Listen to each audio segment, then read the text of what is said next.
Hello everybody, welcome back to a new video. My name is Christina, and for one of my writing classes, we had to write a magazine, and now we have to turn it into an e-zine. So e-zine is just a digital magazine basically. But prior to this assignment, I actually wanted to make an e-zine of my own, but I didn't really know how to start. But now that I've completed the assignment using InDesign, I want to show you guys the very basics of InDesign and getting started with making an e-zine. Now this is a bare minimum basic bones skeleton, so that way you can use InDesign more comfortably knowing the basics.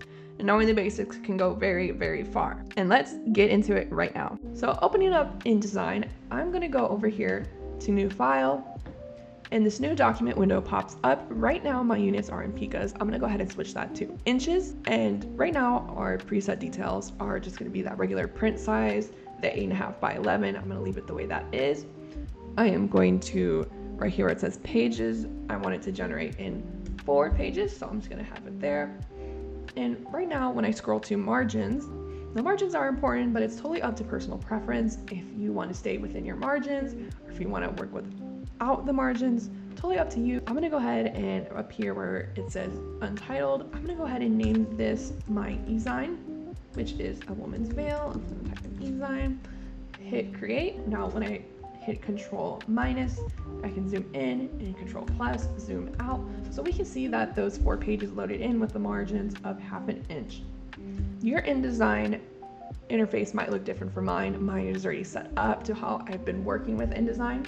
But to get to a different interface, you can always go up here to where it says Essentials in this upper right corner, click on it, and you can choose on this drop down however you want. For example, if I hit Essentials Classic, it changes to that classic version, but I'm gonna go ahead and just keep working in Essentials with these windows that I already have loaded in. I wanna make it very clear that whenever starting a new program, you are not going to learn everything right away. It can take some time to remember the basics. Not everyone is gonna know every single thing in InDesign, so do not be too hard on yourself.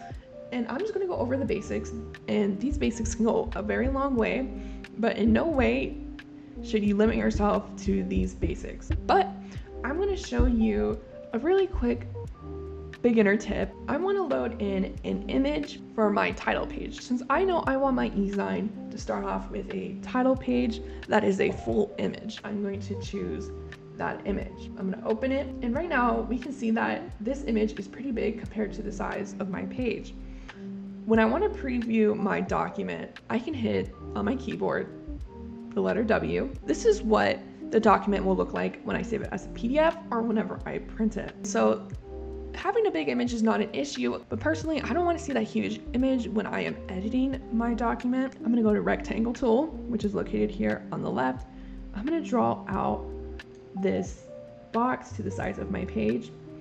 I'm going to keep this box selected. I'm going to go to File, back to Place, load in that picture, hit Open, and it loaded that image within that box.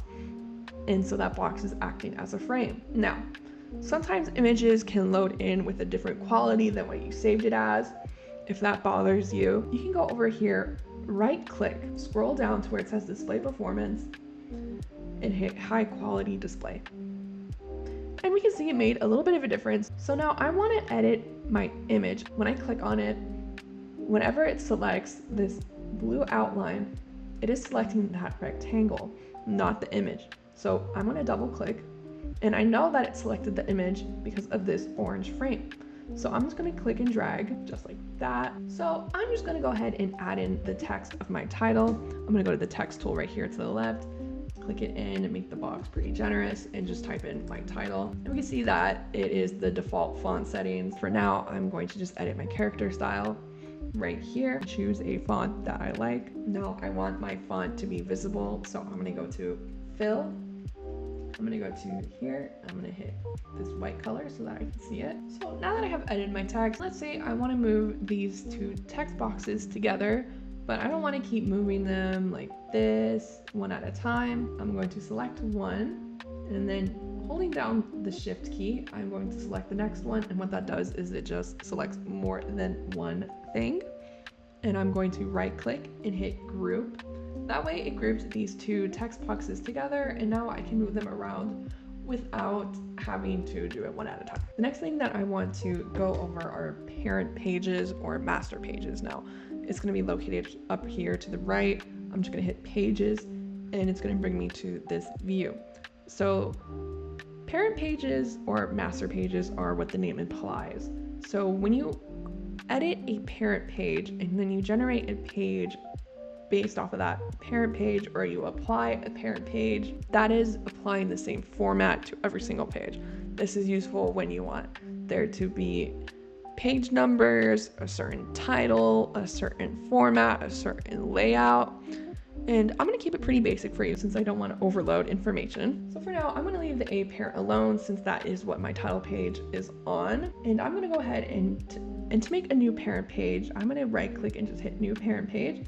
The prefix is set to B, but I'm going to name this table of contents page. Since I want my table of content page to just be one page, I'm going to leave it at one. I'm going to hit OK. And so right now what we're looking at is the page in isolation. That this is that B parent page. I will show you guys how to make a table of contents using InDesign tools, but that requires me to have the rest of my pages ready so it can be based off of those. But I just want to make sure that is within my document already. I'm just going to make sure that it's visible so I can tell what page this is. And right here on this page, I want my table of contents page to be right after that title page. I have selected this page. I'm going to go right click. I'm going to apply parent to pages. I'm going to hit my table of contents page and we can see that it applied that format right here. I'm going to make a new parent page and rename it body content page 1. I'm going to have number of pages 2. I'm going to hit OK. I want there to be the page numbers down here at the corner. I'm going to draw in that text box. I'm going to type in page. I'm going to go to type, insert special character, markers, current page number. So when I zoom in, right now it has the letter C, and that is because that is the prefix of our parent page, but when we apply this to the actual pages, it will turn into the number. So I have formatted my page text to be down at the corners. Now, let's say I want to add the title of my magazine right here in the middle. And let's say I want this text to match the style of this text. Now, I don't have to keep going in and highlighting and going over here and making sure it matches back and forth. I can go over here, highlight that. I can go over here and highlight that text. And where it says character styles, I can hit this plus right here, and it went ahead and added a new character style. When I click on this, we can see we can edit the style name. I'm just gonna rename this page text mini title. That way I know what that character style is.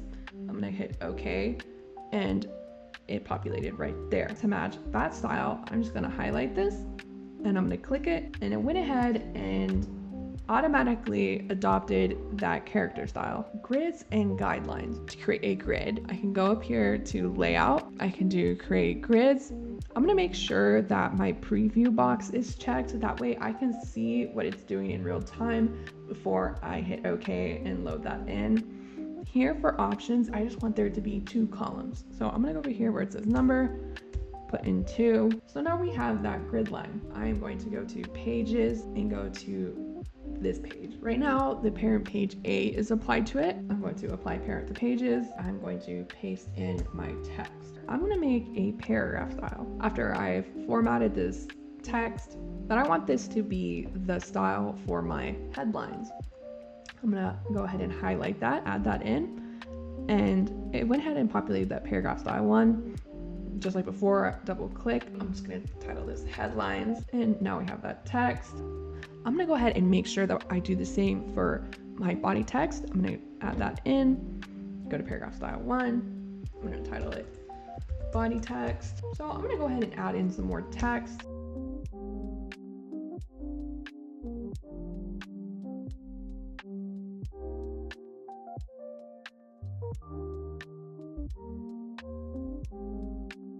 And I think I am good on my first page. I'm gonna add in some more pages, but I'm going to change this parent page by, of course, going to apply parent page. I'm just gonna go ahead and continue with making my pages.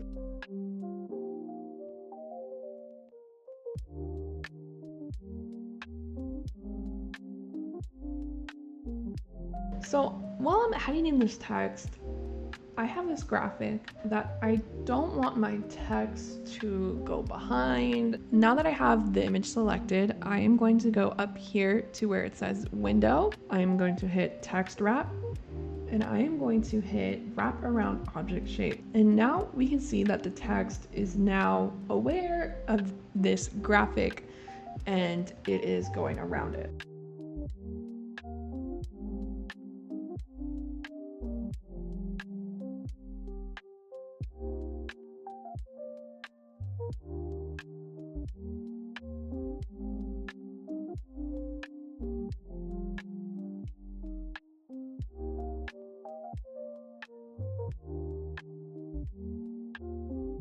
So now that I have my text, I'm gonna go back and work on my table of contents.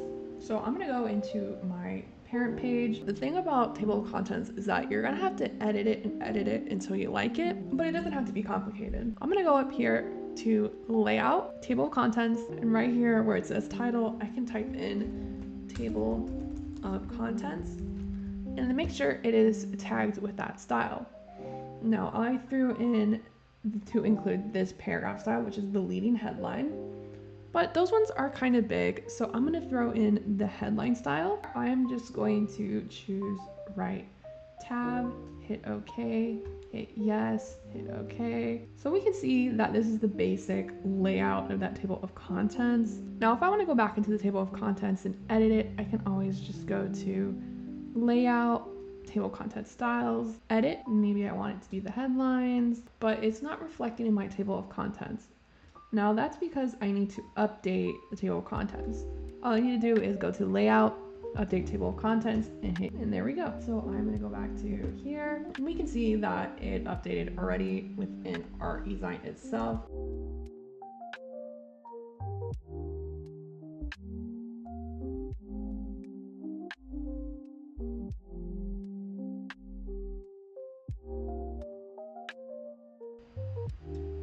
And I think I'm pretty satisfied with my eZine for now. This was a very basic tutorial, but hopefully with these basics, you guys can master using the paragraph styles, the character styles, using a table of contents, placing your images, using placeholders, and editing your master pages. So while that seemed like a lot, that was kind of just the starting point with InDesign. And I'm going to be going more in depth on some of the very cool things that you can do with InDesign in a later video. But let me know if this helped you guys getting started. If you guys have any questions, let me know.